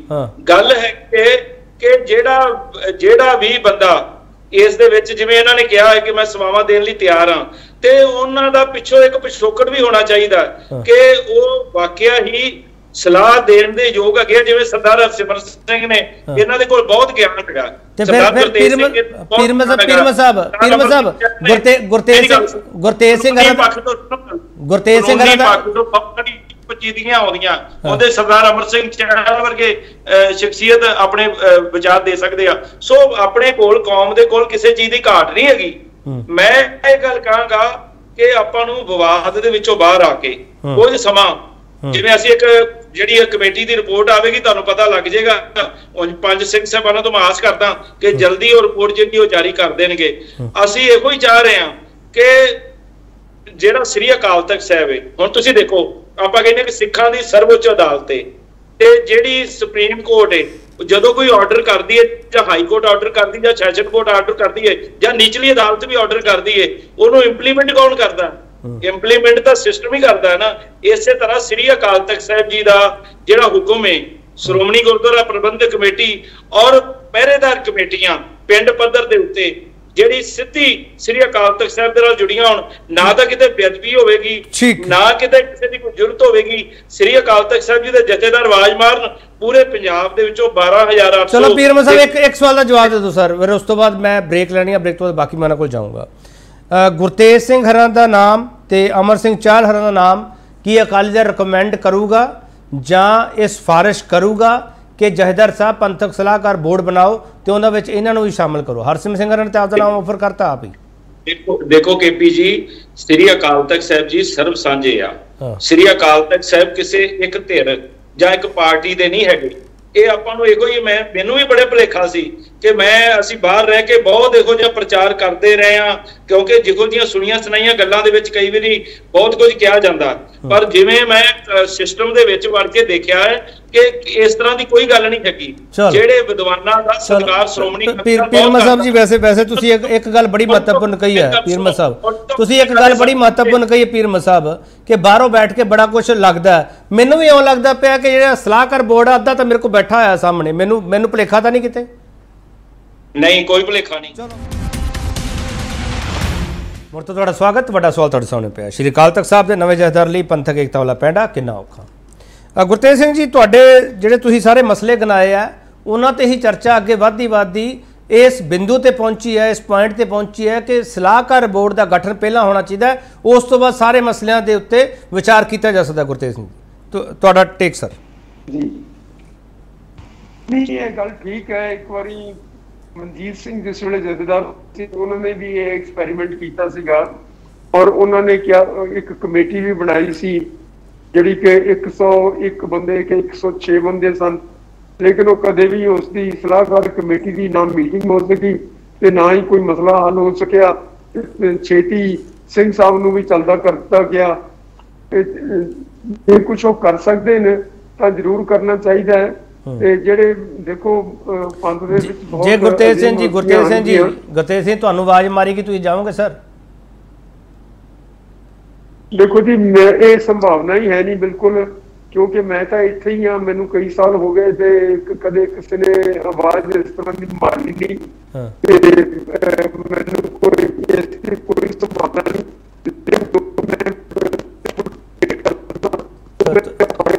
ਤੁਹਾਡੀ ਆਡੀਓ ਬ੍ਰੇਕ ਹੋ ਰਹੀ ਹੈ। ਰੋਜ਼ ਦੀ ਰੋਜ਼ ਕਰ ਰਹੇ ਹਾਂ, ਜੇ ਕਿਸੇ ਨੂੰ ਠੀਕ ਲੱਗੇ ਉਹ ਮਨਜ਼ੂਰ ਕਰ ਲੈ, ਜੇ ਨਾ ਠੀਕ ਲੱਗੇ ਤਾਂ ਕੋਈ ਗੱਲ ਨਹੀਂ। ਤੇ ਲੇਕਿਨ ਇਹ ਜਿਹੜੇ ਸਿਆਸੀ ਲੀਡਰ ਹੋਣਗੇ ਇਹ ਮੈਨੂੰ ਕੋਈ ਬਹੁਤਾ ਠੀਕ ਨਹੀਂ ਸਮਝਦੇ, ਕਿਉਂਕਿ ਨਹੀਂ ਪੀਰ ਮੁਹੰਮਦ ਸਾਹਿਬ ਜਾ ਕੇ ਆਪਦੀ ਪਾਰਟੀ 'ਚ ਵੀ ਗੱਲ ਕਰ ਸਕਦੇ ਇਸ ਮੁੱਦੇ ਬਾਰੇ, ਪੀਰ ਮੁਹੰਮਦ ਸਾਹਿਬ ਜਥੇਦਾਰ ਸਾਹਿਬ ਨਾਲ ਵੀ ਗੱਲ ਕਰ ਸਕਦੇ ਆ। ਮੈਨੂੰ ਲੱਗਦਾ ਪੀਰ ਮੁਹੰਮਦ ਸਾਹਿਬ ਆਪਾਂ ਨੂੰ ਬਹੁਤ ਵੱਡੇ ਬੰਦੇ ਲੱਗਦੇ ਨੇ, ਕਿਉਂਕਿ ਆਪਣੇ ਦੋਸਤ ਬਣ ਆਪਾਂ ਰੋਜ਼ ਮਿਲਦੇ ਆ ਇਹਨਾਂ ਨੂੰ। ਲੇਕਿਨ ਪਾਰਟੀ ਦੇ ਵਿੱਚ ਇਹਨਾਂ ਨੂੰ ਜਿੱਥੇ ਇੱਕ ਆਦਮੀ ਦੀ ਗੱਲ ਚੱਲਦੀ ਹੋਵੇ ਉੱਥੇ ਇਹਨਾਂ ਦੀ ਕਿੰਨੀ ਕੁ ਵਕਤ ਹੈ, ਇਹ ਮੰਨਣ ਚਾਹੇ ਨਾ ਮੰਨਣ, ਇਹ ਗੱਲਾਂ ਇਸ ਤਰ੍ਹਾਂ ਹੀ ਹੁੰਦੀਆਂ ਨੇ। ਖੈਰ ਆਪਾਂ ਇਹ ਜਾਤੀ ਤੌਰ ਤੇ ਨਾ ਲਈਏ, ਲੇਕਿਨ ਇਸ ਤਰ੍ਹਾਂ ਨਾਲ ਤੁਸੀਂ ਸਮਝੋ ਕਿ ਪੰਥ ਦੇ ਵਿੱਚ ਬਹੁਤ ਵੱਡੀਆਂ ਵੱਡੀਆਂ ਹਸਤੀਆਂ ਨੇ, ਇੱਥੇ ਵੀ ਹਨ ਬਾਹਰ ਵੀ ਹਨ, ਜਿਨ੍ਹਾਂ ਨੂੰ ਕੋਈ ਰੈਕਗਨੀਸ਼ਨ ਨਹੀਂ ਹੈ, ਤੇ ਉਹੋ ਜਿਹੇ ਬੰਦਿਆਂ ਨੂੰ ਨਾਲ ਲੈ ਲੈਣਾ ਚਾਹੀਦਾ ਜੇ ਉਹ ਪੰਥ ਦੀ ਕੋਈ ਸੇਵਾ ਕਰ ਸਕਦੇ ਨੇ। ਚਲੋ ਵੈਸੇ ਵੀ ਕੋਈ ਜ਼ਰੂਰੀ ਨਹੀਂ ਵੀ ਕੋਈ ਪਰਮਾਨੈਂਟ ਬੋਡੀ ਬਣਾਉਣੀ ਹੈ। ਜੇ ਕਿਸੇ ਮਸਲੇ ਦੇ ਉੱਤੇ ਸਮਝਣ ਕਿ ਫਲਾਨਾ ਆਦਮੀ ਸਲਾਹ ਦੇ ਸਕਦਾ ਤਾਂ ਉਹਨੂੰ ਬੁਲਾ ਕੇ ਇਹ ਬੜਾ ਇੰਪੋਰਟੈਂਟ ਪੁਆਇੰਟ ਹੈ ਤੁਹਾਡਾ ਗੁਰਤੇਜ ਸਿੰਘ ਜੀ। ਮੈਂ ਇਸੇ ਪੁਆਇੰਟ ਤੋਂ ਅੱਗੇ ਵਧਣਾ ਚਾਹੁੰਦਾ ਹਾਂ। ਇਸ ਤਰ੍ਹਾਂ ਕਦੇ ਨਹੀਂ ਹੋਇਆ, ਚਲੋ ਮੈਂ ਕਦੇ ਨਹੀਂ ਹੋਇਆ ਅੱਜ ਤੱਕ ਜੋ ਹੁੰਦਾ ਮੈਂ ਦੇਖ ਰਿਹਾ। ਚਲੋ ਮੈਂ ਇਸੇ ਪੁਆਇੰਟ ਤੋਂ ਅੱਗੇ ਵਧਣਾ ਚਾਹੁੰਦਾ। ਹਰਸਿਮਰਤ ਸਿੰਘ ਜੀ, ਇੱਕ ਪੁਆਇੰਟ ਐਡ ਹੋਇਆ ਕਿ ਪੰਥਕ ਸਲਾਹਕਾਰ ਬੋਰਡ ਦੀ ਤੁਹਾਡੀ ਸੁਜੈਸ਼ਨ ਉਹ ਤਾਂ ਚੰਗੀ ਹੈਗੀ ਆ, ਪਰ ਜਿਹੜੇ ਵਿਸ਼ਿਆਂ ਦੇ ਮਾਹਰ ਹੈਗੇ ਆ, ਜਿਹੜਾ ਵਿਸ਼ਾ ਸਾਡੇ ਅੱਗੇ ਪਿਆ ਜਿਵੇਂ ਕੈਲੰਡਰ ਦਾ ਵਿਵਾਦ ਹੈ ਜਾਂ ਬੰਦੀ ਸਿੰਘਾਂ ਦਾ ਮਸਲਾ ਹੈਗਾ, ਉਹਦੇ ਵਿੱਚ ਲੀਗਲ ਬੰਦੇ ਵੀ ਚਾਹੀਦੇ ਹੋਣਗੇ, ਇਹੋ ਜਿਹੇ ਕਈ ਮਸਲੇ ਆ, ਜਿਵੇਂ ਕੱਚੀ ਬਾਣੀ ਦੀ ਗੱਲ ਕਰਦੇ ਪਏ ਆ, ਇਹ ਉਹਦੇ ਮੁਤਾਬਕ ਕਮੇਟੀਆਂ ਨਹੀਂ ਬਣਨੀਆਂ ਚਾਹੀਦੀਆਂ ਅਲੱਗ-ਅਲੱਗ, ਉਹਦੇ ਮੁਤਾਬਕ ਨਹੀਂ ਸਲਾਹਕਾਰ ਬੋਰਡ ਹੋਣੇ ਚਾਹੀਦੇ, ਵੱਖੋ ਵੱਖਰੇ ਡਿਵੀਜ਼ਨ ਕਰਕੇ ਸਲਾਹਕਾਰ ਬੋਰਡ ਦੇ ਵਿੱਚ ਡਿਵੀਜ਼ਨ ਹੋ ਜਾਵੇ, ਅੱਗੇ ਕਮੇਟੀਆਂ ਬਣ ਜਾਣ। ਹਾਂਜੀ, ਐਸਪੀ ਦੇ ਮੁੱਖ ਤੌਰ ਤੇ ਨਾ ਜੀ 5 ਏਰੀਆਜ਼ ਆਫ ਐਕਟੀਵਿਟੀਜ਼ ਬਹੁਤ ਜ਼ਰੂਰੀ ਨੇ। ਇੱਕ ਮੇਰੀ ਗੱਲ ਸੁਣੋ, ਇੱਕ ਹੈਗਾ ਐਜੂਕੇਸ਼ਨਲ ਫੀਲਡ, ਇੱਕ ਆਰਥਿਕ ਫੀਲਡ, ਇੱਕ ਪੋਲੀਟੀਕਲ, ਕਲਚਰਲ ਐਂਡ ਇੰਟਰਨੈਸ਼ਨਲ। ਇਹ 5 ਖੇਤਰ ਬੜੇ ਜ਼ਰੂਰੀ ਨੇ ਜੀ, ਜਿਹਨੂੰ ਐਡਰੈਸ ਕਰਨਾ ਜ਼ਰੂਰੀ ਹੈ। ਗਿਆਨੀ ਹਰਪ੍ਰੀਤ ਸਿੰਘ ਹੋਰਾਂ ਨੇ ਬੜਾ ਵੱਡਾ ਇੱਕ ਕਦਮ ਚੁੱਕਿਆ ਸੀ, ਉਹ ਸੀ ਸਿੱਖ ਵਿਦਿਅਕ ਬੋਰਡ ਨੂੰ ਗਠਨ ਕਰਨ ਦਾ। ਸਿੱਖਾਂ ਦੀ ਨਾਲ ਮੈਂ ਫਿਰ ਆਪਣੀ ਨੋਹ ਸੀਗੀ ਮੇਰੇ ਕੋਲ, ਜਿਹੜਾ ਗੁਰਮੀਤ ਸੀ ਜਿਹੜੇ ਚੀਫ ਸੈਕਟਰੀ ਸੀ, ਜਿਹੜੇ ਸਕੱਤਰ ਸੀਗੇ, ਉਹ ਮੇਰੇ ਬ੍ਰਦਰ ਨੇ ਛੋਟੇ। ਮੈਨੂੰ ਉਹਨਾਂ ਨੇ ਕਨਫੀਡੈਂਸ ਲੈ ਕੇ ਉਹ ਵਿਦਿਅਕ ਪ੍ਰਣਾਲੀ ਦਾ ਪੂਰਾ ਖਾਕਾ ਦਿੱਤਾ ਇਹਨਾਂ ਨੂੰ। ਦੂਸਰਾ, ਉਹਨਾਂ ਨੇ ਵਿਸ਼ਵ ਸਿੱਖ ਬੈਂਕ ਦਾ ਇੱਕ ਆਈਡੀਆ ਦਿੱਤਾ, ਜਿਹਦੇ ਬਾਰੇ ਕਿ ਉਹਨਾਂ ਨੇ ਬੜੇ ਵੱਡੇ ਜਿਹੜੇ ਇਕੋਨੋਮਿਸਟ ਨੇ ਸਿੱਖ ਬੈਂਕਾਂ ਦੇ ਟਾਇਰ ਹੋ ਸਕੇ, ਉਹਨਾਂ ਨੂੰ ਇਕੱਠਿਆ ਕਰਕੇ ਉਸ ਵਾਸਤੇ ਕੰਮ ਕਰਨਾ ਸ਼ੁਰੂ ਕਰ ਦਿੱਤਾ ਸੀ। ਦੂਸਰੀ ਜਿਹੜੀ ਦੇਖੋ ਮੇਰੇ ਜਿਹੜੇ ਜਥੇਦਾਰ ਚੱਲੇ ਗਏ ਉਹਨਾਂ ਦੀ ਤਰਜੀਹਾਂ ਕਿਹੜੀਆਂ ਸੀਗੀਆਂ, ਉਹ ਤਰਜੀਹਾਂ ਜੇ ਲੈ ਸਕਦੇ ਲਖਵੀਰ ਸਿੰਘ ਦੀ, ਵੈਲ ਐਂਡ ਗੁੱਡ। ਤੀਸਰੀ ਜਿਹੜੀ ਹੈਗਾ ਉਹ ਪੋਲੀਟੀਕਲ ਰਿਵਾਈਵਲ ਦੀ ਹੈ। ਚੌਥੀ ਹੈਗੀ ਹੈ ਰਿਲੀਜੀਅਸ ਰਿਵਾਈਵਲ ਦੀ, ਇੰਸਟੀਟਿਊਸ਼ਨਲ ਰਿਵਾਈਵਲ ਦੀ, ਤੇ ਪੰਜਵਾਂ ਇਸ਼ੂ ਹੈਗਾ ਇੰਟਰਨੈਸ਼ਨਲ, ਜੋ ਸਿੱਖ ਪੰਥ ਦਾ ਪ੍ਰਬੰਧ ਹੋਇਆ, ਉਹ ਜੇ ਗੁਰੂ ਸਮਾਜ ਨੂੰ ਕਿਵੇਂ ਲੈ ਜਾਣਾ। ਇਹ 5 ਇਸ਼ੂ ਨੇ ਜੀ। ਮੇਰੀ ਗੱਲ ਸੁਣੋ, ਇਹਨਾਂ 5 ਇਸ਼ੂਜ਼ ਦੇ ਨਾਲ ਵੱਖਰੇ ਵੱਖਰੇ ਜਿਹੜੇ ਐਕਸਪਰਟਸ ਨੇ, ਉਹਨਾਂ ਦੂਜਾ ਨੈਟਵਰਕਿੰਗ ਦਾ ਜ਼ਮਾਨਾ ਚੱਲ ਰਿਹਾ ਸੀ, ਸਾਰੀ ਦੁਨੀਆ ਇੱਕ ਪਿੰਡ ਬਣ ਗਈ ਹੈ। ਇਹਨਾਂ 5-6 ਖੇਤਰਾਂ ਦੇ ਨਾਲ ਜਿਹੜੇ ਐਕਸਪਰਟ ਨੇ ਉਹਨਾਂ ਨੂੰ ਬਿਠਾ ਲਿਓ, ਉਹਨਾਂ ਚੋਂ 2-2 ਬੰਦੇ ਲੈ ਕੇ ਪੂਰਾ 21 ਮੈਂਬਰੀ ਪੰਥਕ ਸਲਾਹਕਾਰ ਬੋਰਡ ਬਣ ਜਾਂਦਾ ਸਥਾਈ ਤੌਰ ਤੇ। ਚਲੋ ਠੀਕ ਹੈ ਸਰ। ਚਾਹਲ ਸਾਹਿਬ ਠੀਕ ਹੈ ਸਰ। ਹਰਸਿਮਰਤ ਸਿੰਘ ਜੀ ਸਰ ਠੀਕ ਹੈ। ਚਾਹਲ ਸਾਹਿਬ, ਹਰਸਿਮਰਤ ਸਿੰਘ ਹਰੀ ਸਲਾਹ ਦੇ ਰਹੇ ਕਿ 21 ਮੈਂਬਰੀ ਪੰਥਕ ਸਲਾਹਕਾਰ ਬੋਰਡ ਬਣ ਜਾਣਾ ਚਾਹੀਦਾ ਹੈ, ਤਾਂ ਹੀ ਮਸਲੇ ਹੱਲ ਕਰਨ ਵੱਲ ਅੱਗੇ ਵਧਿਆ ਜਾ ਸਕਦਾ ਹੈ। ਗੁਰਤੇਜ ਸਿੰਘ ਜੀ ਕਹਿੰਦੇ ਇਸ ਤੋਂ ਪਹਿਲਾਂ ਵੀ ਇਹੋ ਜਿਹੀ ਇੱਕ ਬੋਰਡ ਬਣ ਚੁੱਕਿਆ ਸੀਗਾ, ਪਰ ਉਹਨਾਂ ਦੀ ਕਦੇ ਬੈਠਕਾਂ ਹੀ ਨਹੀਂ ਹੋਈਆਂ। ਚਾਹਲ ਸਾਹਿਬ ਵੀਰ ਜੀ, ਇਹ ਸਾਨੂੰ ਹੁਣ ਦਾ ਜਿਹੜਾ ਤਜਰਬਾ ਵੀ ਦੱਸਦਾ ਹੈ ਕਿ ਜਦੋਂ ਵਿਵਾਦ ਪੈਦਾ ਹੋਇਆ ਸੀ ਕਿ ਸਿੱਖ ਬੰਦੀ ਜਿਹੜੇ ਸੱਜਣ ਨੇ ਉਹਨਾਂ ਲਈ ਕੋਈ ਨਾ ਕੋਈ ਪ੍ਰਬੰਧ ਚੰਗਾ ਕਰਨਾ ਚਾਹੀਦਾ ਹੈ, ਤੇ ਇਹਨਾਂ ਨੇ ਕਮੇਟੀ ਬਣਾ ਦਿੱਤੀ ਸੀ। ਸ਼੍ਰੋਮਣੀ ਗੁਰਦੁਆਰਾ ਪ੍ਰਬੰਧ ਕਮੇਟੀ ਦੇ ਪ੍ਰਧਾਨ ਸਾਹਿਬ ਨੇ ਮੀਟਿੰਗ ਸਾਰੀਆਂ ਪੰਥਕ ਜਥੇਬੰਦੀਆਂ ਦੀ ਕੀਤੀ ਹੈ। ਉਸ ਤੋਂ ਬਾਅਦ ਉਹਦੀ ਮੀਟਿੰਗ ਹੀ ਨਹੀਂ ਫਿਰ ਹੋਈ। ਗੱਲ ਤਾਂ ਉੱਥੇ ਝਗੜਾ ਹੈ, ਜਿਹੜੇ ਆਦਮੀ ਕਾਬਜ਼ ਨੇ ਸ਼੍ਰੋਮਣੀ ਗੁਰਦੁਆਰਾ ਪ੍ਰਬੰਧਕ ਕਮੇਟੀ ਦੇ ਵਿੱਚ, ਚਾਹੇ ਸ਼੍ਰੋਮਣੀ ਅਕਾਲੀ ਦਲ ਬਾਦਲ ਦੇ ਵਿੱਚ, ਉਹ ਕੋਈ ਵੀ ਜਿਹੜਾ ਹੈ ਕਿਸੇ ਨੂੰ ਨਾਲ ਲੈਣਾ ਹੀ ਨਹੀਂ ਚਾਹੁੰਦਾ, ਜਿਹੜਾ ਪੰਥਕ ਤੌਰ ਤੇ ਉਹਨਾਂ ਦੇ ਜਿਹੜਾ ਹੈ ਉਹ ਸੱਦੋਂ ਤੋਂ ਬਾਹਰ ਗੱਲ ਕਰਦਾ ਹੈ। ਤੁਸੀਂ ਦੇਖੋ ਨਾ, ਇਸ ਤੋਂ ਵੱਡੀ ਬਦਕਿਸਮਤੀ ਕੀ ਹੋ ਸਕਦੀ ਸਾਡੀ, ਵੀ ਆਪਾਂ ਦੁਬਾਰਾ ਇਹਨਾਂ ਗੱਲਾਂ ਨੂੰ ਕਰਦੇ ਨੇ। ਬਾਦਲ ਸਾਹਿਬ ਦੇ ਵੇਲੇ ਜਿਹੜਾ ਐਡਵੋਕੇਟ ਜਨਰਲ ਬਣਾਇਆ ਗਿਆ ਸੀ, ਉਹ ਮੇਰੇ ਖਿਆਲ ਰੋਜ਼ ਦੀ ਅੱਧੀ ਦਰਜਨ ਜਿਹੜੀ ਹੈਗੀ ਆ ਸਿਰਗਟਾਂ ਬੈਠਾ ਹੀ ਪੀ ਜਾਂਦਾ ਸੀ। ਕਿੰਨੀ ਵੱਡੀ ਦੇਣ ਹੈ ਸਾਨੂੰ। ਤੇ ਜਿਹੜਾ ਸ਼੍ਰੋਮਣੀ ਅਕਾਲੀ ਦਲ ਨੇ ਡਾਇਰੈਕਟਰ ਜਨਰਲ ਸੁਮੇਧ ਸਿੰਘ ਸੈਣੀ ਬਣਾਇਆ ਸੀ, ਉਹਦੇ ਬਾਰੇ ਕਿਹਦੀ ਰਾਏ ਨਹੀਂ ਸਿੱਖਾਂ ਕੋ ਹੈਗੀ। ਔਰ ਸ਼੍ਰੋਮਣੀ ਗੁਰਦੁਆਰਾ ਪ੍ਰਬੰਧਕ ਸ਼੍ਰੋਮਣੀ ਅਕਾਲੀ ਦਲ ਦੇ ਜਿਹੜੇ ਉਸ ਵੇਲੇ ਦੇ ਪ੍ਰਧਾਨ ਸੀ ਸੁਖਵੀਰ ਸਿੰਘ ਬਾਦਲ, ਉਹਦੇ ਨਾਲ ਜਫੀਆਂ ਪਾ ਰਿਹਾ ਸੀ। ਇਹਦਾ ਮਤਲਬ ਚਾਹਲ ਸਾਹਿਬ ਮੈਂ ਤੁਹਾਡੀਆਂ ਸਾਰੀਆਂ ਗੱਲਾਂ ਲੈ ਰਿਹਾ ਸਰ, ਜੋ ਤੁਸੀਂ ਇਸ਼ੂ ਗਨਾਏ ਆ। ਚਾਹਲ ਸਾਹਿਬ ਮੈਂ ਇੱਕ ਚੀਜ਼ ਜ਼ਰੂਰ ਸਮਝਣਾ ਚਾਹੁੰਦਾ, ਹੋ ਸਕਦਾ ਕਿ ਜਿਸ ਹਿਸਾਬ ਨਾਲ ਅਕਾਲੀ ਦਲ ਦੀ ਸਿਆਸੀ ਸਥਿਤੀ ਇਸ ਵਕਤ ਹੈਗੀ ਹੈ, ਉਹਨਾਂ ਹਾਲਾਤਾਂ ਚੋਂ ਬਾਹਰ ਨਿਕਲਣ ਦੇ ਲਈ ਅਕਾਲੀ ਦਲ ਹੋ ਸਕਦਾ ਕਿ ਵਾਪਸ ਉਹਨਾਂ ਚੀਜ਼ਾਂ ਤੇ ਮੰਥਨ ਕਰੇ, ਵਿਚਾਰ ਕਰੇ। ਅਸੀਂ ਉਮੀਦ ਨਹੀਂ ਰੱਖ ਸਕਦੇ ਚਾਹਲ ਸਾਹਿਬ, ਮੈਂ ਅਕਾਲੀ ਦਲ ਦੀ ਵਕਾਲਤ ਕਰਨ ਵਾਸਤੇ ਨਹੀਂ ਬੈਠਾ ਇੱਥੇ। ਮੇਰੇ ਖਿਆਲ ਇਹ ਜਿਹੜਾ ਆਪਣਾ ਸੋਚਣਾ ਇਹ ਬਿਲਕੁਲ ਗਲਤ ਹੈ। ਜੇ ਅਕਾਲੀ ਦਲ ਜਿਹੜਾ ਹੈ ਦਰਬਾਰ ਸਾਹਿਬ ਤੇ ਹਮਲਾ ਕਰਵਾ ਸਕਦਾ ਹੈ, ਜੇ ਉਹ ਸੰਤ ਭਿੰਡਰਾਂ ਵਾਲਿਆਂ ਨੂੰ ਮਰਵਾ ਸਕਦਾ ਹੈ, ਉਸ ਤੋਂ ਬਾਅਦ ਸੈਂਕੜੇ ਦੀ ਹਜ਼ਾਰਾਂ ਨੌਜਵਾਨ ਤੁਸੀਂ ਬਹੁਤ ਵੱਡੇ ਐਲੀਗੇਸ਼ਨ ਲਾ ਰਹੇ ਹੋ ਚਾਹਲ ਸਾਹਿਬ। ਤੁਸੀਂ ਮੇਰੀ ਬੇਟੀ ਸੁਣੋ, ਤੁਸੀਂ ਮੁੱਦੇ ਅਕਾਲ ਤਖਤ ਸਾਹਿਬ ਦੇ ਚੁਣੌਤੀਆਂ ਦੀ ਗੱਲ ਕਰ ਰਹੇ ਹੋ। ਚਾਹਲ ਸਾਹਿਬ ਸਟੂਡੈਂਟ ਸਮੇਂ ਅਨੁਸਾਰ ਗੱਲ ਕਰੋ। ਇਹ ਜਿਹੜੀ ਤੁਸੀਂ ਲੜਾਈ ਲੜੋ, ਲੀਗਲ ਲੜਾਈ ਹੈ, ਪੋਲੀਟੀਕਲ ਲੜਾਈ ਹੈ, ਲੜੀ ਜਾਂਦੀ। ਚਾਹਲ ਸਾਹਿਬ ਆਪਾਂ ਥੋੜਾ ਇਸ਼ੂ ਤੇ ਰਹੀਏ। ਚਾਹਲ ਸਾਹਿਬ ਮੇਰੀ ਤਕੀਦ ਹੈ। ਇੱਕ ਮਿੰਟ ਹਰਸਿਮ ਸਿੰਘ ਜੀ ਤੁਹਾਡਾ ਪੁਆਇੰਟ ਵੀ ਆ ਗਿਆ। ਚਾਹਲ ਸਾਹਿਬ ਕਿਆ ਹੈ ਕਦੇ ਆਉਂਦਾ ਹੈ, ਉਹਨੇ ਧਰਮ ਵੀ ਬਰਬਾਦ ਕਰ ਦਿੱਤਾ ਹੈ। ਚਾਹਲ ਸਾਹਿਬ ਇੱਕ ਮਿੰਟ, ਚਾਹਲ ਸਾਹਿਬ ਮੇਰੀ ਤਕੀਦ ਹੈ। ਚਾਹਲ ਸਾਹਿਬ ਆਪਾਂ ਪੁਆਇੰਟ ਕਰੀਏ ਸਰ। ਅਕਾਲ ਤਖਤ ਕੋਲ ਕੋਈ ਪਾਵਰ ਹੀ ਨਹੀਂ ਹੈਗੀ। ਚਲੋ ਠੀਕ ਹੈ, ਰੁਕ ਜਾਓ ਚਾਹਲ ਸਾਹਿਬ। ਚਾਹਲ ਸਾਹਿਬ ਇੱਕ ਮਿੰਟ ਰੁਕ ਜਾਓ ਪਲੀਜ਼। ਇੱਕ ਮਿੰਟ ਆ ਰਿਹਾ ਪੀਰ ਮਸਾਬ, ਇੱਕ ਮਿੰਟ ਚਾਹਲ ਸਾਹਿਬ ਇੱਕ ਮਿੰਟ। ਪੀਰ ਮਸਾਬ ਉਹ ਕਹਿੰਦੇ ਜਥੇਦਾਰ ਸਾਹਿਬ ਕੋਲੇ ਪਾਵਰ ਹੀ ਨਹੀਂ ਹੈਗੀ, ਉਹ ਕਿਵੇਂ ਫੈਸਲੇ ਲੈ ਲੈਣਗੇ, ਕਿਵੇਂ ਨਵਾਂ ਪ੍ਰੋਗਰਾਮ ਦੇ ਦੇਣਗੇ? ਦੇਖੋ ਚਾਹਲ ਸਾਹਿਬ ਇੱਕ ਤਾਂ ਦੋਸ਼ ਲਾ ਰਹੇ ਨੇ ਸ਼੍ਰੋਮਣੀ ਅਕਾਲੀ ਦਲ ਤੇ। ਵੇਖੋ ਜੀ ਇਹਨਾਂ ਦੇ ਉੱਤੇ ਖੁਦ ਇਹ, ਹਾਲਾਂਕਿ ਮੈਂ ਉਹਨਾਂ ਦੋਸ਼ਾਂ ਨੂੰ ਬਿਲਕੁਲ ਨਹੀਂ ਮੰਨਦਾ, ਇਹਨਾਂ ਨੇ ਤਾਂ ਚਲੋ ਲਾ ਦਿੱਤੇ, ਮੈਂ ਨਹੀਂ ਮੰਨਦਾ, ਪਰ ਇਹਨਾਂ ਦੇ ਉੱਤੇ ਜਦੋਂ ਜਿਨ੍ਹਾਂ ਦਾ ਕੇਸ ਲੜਦੇ ਰਹੇ ਨੇ, ਜਿਹੜੇ ਆਪਣੇ ਤਿਹਾੜ ਜੇਲ੍ਹ ਦੇ ਵਿੱਚ ਸਿੰਘ ਬੰਦ ਨੇ, ਚਾਹੇ ਭਾਈ ਬਲਵੰਤ ਸਿੰਘ ਰਾਜੋਆਣਾ ਤੇ ਚਾਹੇ ਉਹਨਾਂ ਦੇ ਸਾਥੀ, ਇਹਨਾਂ ਨੂੰ ਪਤਾ ਚਾਹਲ ਸਾਹਿਬ ਨੂੰ, ਇਹਨਾਂ ਦੇ ਉੱਤੇ ਹੀ ਉਹਨਾਂ ਨੇ ਦੋਸ਼ ਲਾ ਦਿੱਤਾ ਸੀ ਕਿ ਸਾਨੂੰ ਫਾਂਸੀ ਦੀ ਸਜ਼ਾ ਕਰਾਉਣ ਵਾਲੇ ਹੀ ਇਹ ਨੇ। ਇਹਨਾਂ ਨੂੰ ਪੁੱਛ ਲਓ, ਕਿਹਾ ਕਿ ਨਹੀਂ ਇਹਨਾਂ ਨੂੰ? ਲੇਕਿਨ ਇਹਦਾ ਮਤਲਬ ਝੂਠ ਇਹ ਗੱਲ ਤੁਸੀਂ ਨਿਰਭੂਲ ਕਹਿ ਰਹੇ ਆ, ਫਜ਼ੂਲ ਕਹਿ ਰਹੇ ਆ।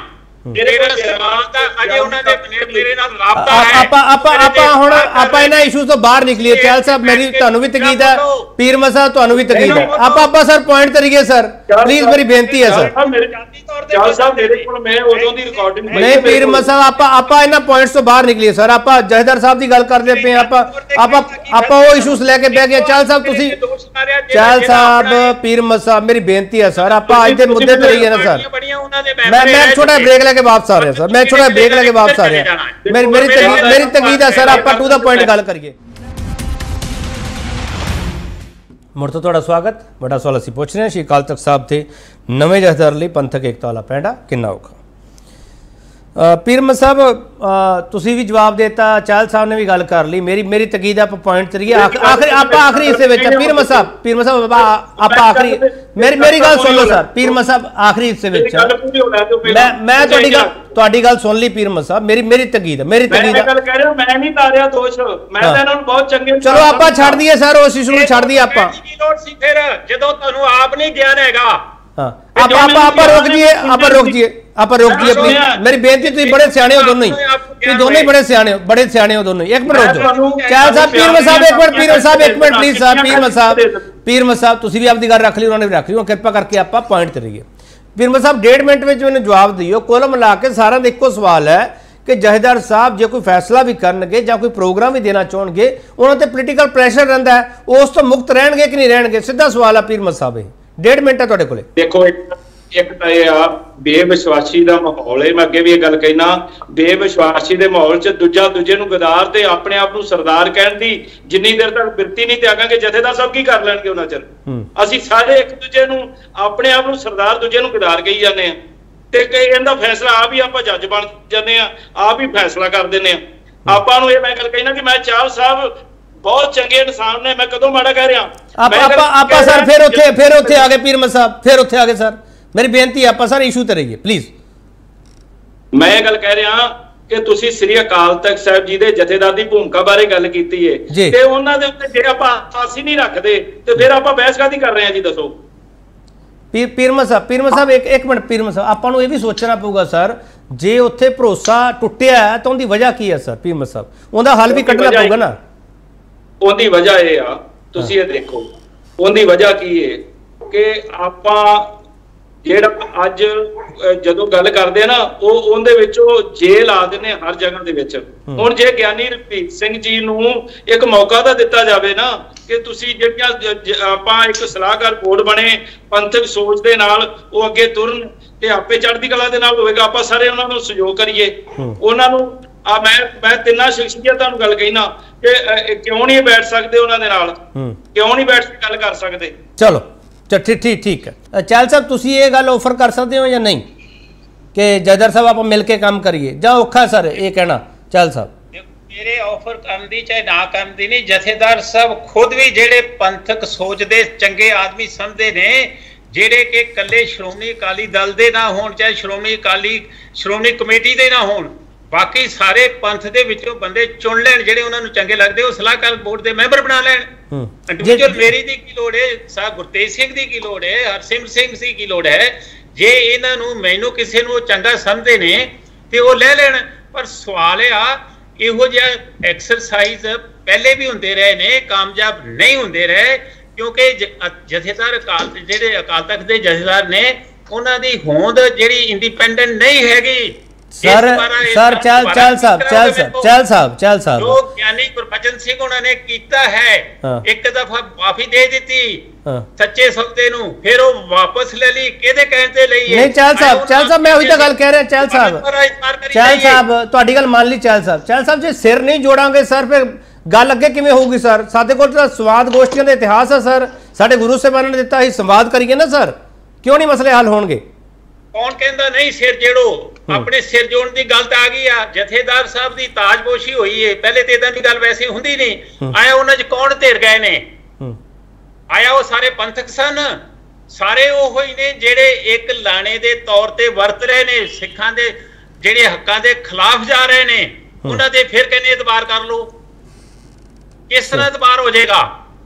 आया सारे पंथ ਨੂੰ क्यों नहीं जथेदार साहब ने ये गल कही भी मैं ताजपोशी ਤਾਂ ਕਰਾਵਾਂਗਾ ਜੇ ਫਲਾਣੀ ਜਥੇਬੰਦੀ ਵੀ ਹੈਗੀ ਆ ਉਹਨਾਂ ਨੂੰ ਵੀ ਬੁਲਾਓ।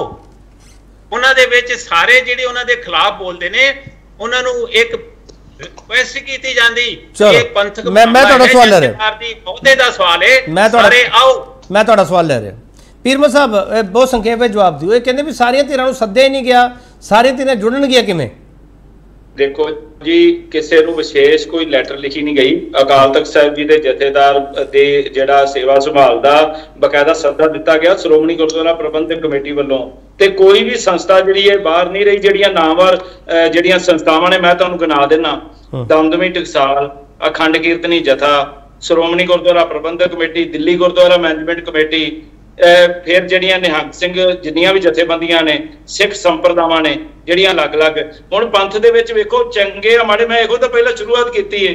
ਆਪਾਂ ਹੀ ਲੋਕ ਆ, ਚਾਹੇ ਚੰਗੇ ਆ ਚਾਹੇ ਮਾੜੇ ਆ, ਆਪਾਂ ਇੱਕ ਦੂਜੇ ਨੂੰ ਇੰਨਾ ਕੁ ਸ਼ੱਕੀ ਬਣਾ ਦਿੱਤਾ, ਇੱਕ ਦੂਜੇ ਤੇ ਇਤਬਾਰ ਕਰਨ ਨੂੰ ਨਹੀਂ ਤਿਆਰ ਹੈਗੇ ਆਪਾਂ। ਫਿਰ ਦੱਸੋ ਇਹ ਕਿੱਥੋਂ ਟੀਮ ਵੱਖਰੀ ਲਿਆਉਣੀ ਜੇ? ਦੱਸੋ ਚਲੋ ਜਥੇਦਾਰ ਵੀ ਸਾਹਿਬ ਉਹੋ ਹੀ ਨੇ, ਆਪਾਂ ਵੀ ਸਾਰੇ ਆਪਾਂ ਧੜਿਆਂ ਦੇ ਵਿੱਚ ਬੈਠੇ ਹੋਏ ਆ, ਅਲੱਗ-ਅਲੱਗ ਇੱਕ ਦੂਜੇ ਦਾ ਮਿਲਦੇ ਵੀ ਆ, ਸਤਿਕਾਰ ਵੀ ਕਰਦੇ ਆ, ਪਰ ਅੰਦਰ ਜਿਹੜਾ ਇੱਕ ਦੂਜੇ ਪ੍ਰਤੀ ਕੜੱਤਣ ਰੱਖੀ ਹੋਈ ਹੈ ਉਹਨੂੰ ਬਾਹਰ ਕੱਢਣ ਦੀ ਲੋੜ ਹੈ। ਠੀਕ ਹੈ ਹਰਸਿਮਰਤ ਸਿੰਘ ਜੀ, ਸਰ ਮਸਲਾ ਤਾਂ ਕੁੜੱਤਣ ਦਾ, ਮਸਲਾ ਏਕੇ ਦਾ। ਕੁੜੱਤਣ ਦੂਰ ਹੋਊਗੀ ਤਾਂ ਏਕਾ ਹੋਊਗਾ ਸਰ। ਪੰਥਕ ਏਕਤਾ ਦਾ ਹੋਕਾ ਤਾਂ ਸਾਰੇ ਦਿੰਦੇ ਆ sir. Harsimrat Singh ji last comment sir, ਫਟਾਫਟ ਬੋਲਿਓ ਪਲੀਜ਼। ਅਸੀਂ ਨਾ ਜੀ ਸਾਰੇ ਪ੍ਰਿਜ਼ਨਰ ਆਫ ਪਾਸਟ ਬਣੇ ਹੋਏ ਆ। ਅਸੀਂ ਆਪਣੀ ਇੱਕ ਕੇਜ ਦੇ ਵਿੱਚ, ਆਪਣੀ ਕੇਜ ਵਿੱਚ ਦਾਖਲ ਹੋਏ, ਬਾਹਰ ਨਿਕਲਣਾ ਨਹੀਂ ਚਾਹੁੰਦੇ। ਸਵਾਲ ਵੀ ਦੇਖੋ ਬੜਾ ਇੱਕ ਪਵਿੱਤਰ ਇਸ਼ੂ ਤੁਸੀਂ ਲਿਆ ਹੈ। ਅੱਜ ਸਾਡਾ ਡਿਬੇਟ ਜਿਹੜਾ ਇਹਨਾਂ ਲੜਾਈਆਂ ਝਗੜਾ ਆ ਗਿਆ। ਸਵਾਲ ਇਹ ਜਿਹੜੀ ਮੈਂ ਗੱਲ ਕਹਿ ਰਿਹਾ ਕਿ ਸਾਨੂੰ ਇਸ ਲਈ ਇੱਕ ਐਕਸਟਰਾ ਆਰਡੀਨਰੀ ਸਿਚੁਏਸ਼ਨ ਹੈ ਚਾਹਲ ਸਾਹਿਬ। ਇਸ ਐਕਸਟਰਾ ਆਰਡੀਨਰੀ ਸਿਚੁਏਸ਼ਨ 'ਚ ਐਕਸਟਰਾ ਆਰਡੀਨਰੀ ਫੈਸਲੇ ਲੈਣੇ ਪੈਣਗੇ, ਅਦਰਵਾਈਜ਼ ਬਹੁਤ ਨੁਕਸਾਨ ਹੋ ਜਾਏਗਾ। ਮੈਂ ਤੁਹਾਨੂੰ ਸਵਾਲ ਕਰਦਾ, ਜਥੇਦਾਰ ਸਿੰਘ ਹਵਾਰਾ ਪਿਛਲੇ 8 ਸਾਲ ਤੋਂ ਜਥੇਦਾਰ ਨੇ, ਕੀ ਉਹਨੇ ਜਥੇਦਾਰ ਵਰਕ ਕੀਤਾ? ਵੀ ਜਵਾਬ ਦੇ ਦਿਓ। ਨਹੀਂ ਕੀਤਾ ਤਾਂ ਜਦੋਂ ਇੱਕ ਜਥੇਦਾਰ ਸਾਹਿਬ ਬਣੇ ਨੇ, ਆਪਾਂ ਨੂੰ ਸਾਰੇ ਸਮਝ ਕੇ ਇੱਕ ਉਹਨਾਂ ਦੇ ਦੁਆਲੇ ਉਹਨਾਂ ਨੂੰ ਇੱਕ ਤਰ੍ਹਾਂ ਦੀ ਤਾਕਤ ਦਈਏ ਤਾਂ ਕਿ ਉਹ ਇੱਕ ਸਮਝ ਕੁਝ ਕਰ ਸਕਣ। ਅਹੁਦੇ ਦੇ ਉਹਦੇ ਸੰਸਥਾ ਦੇ ਤਾਂ ਆ ਗਏ ਨਾ ਉਹ।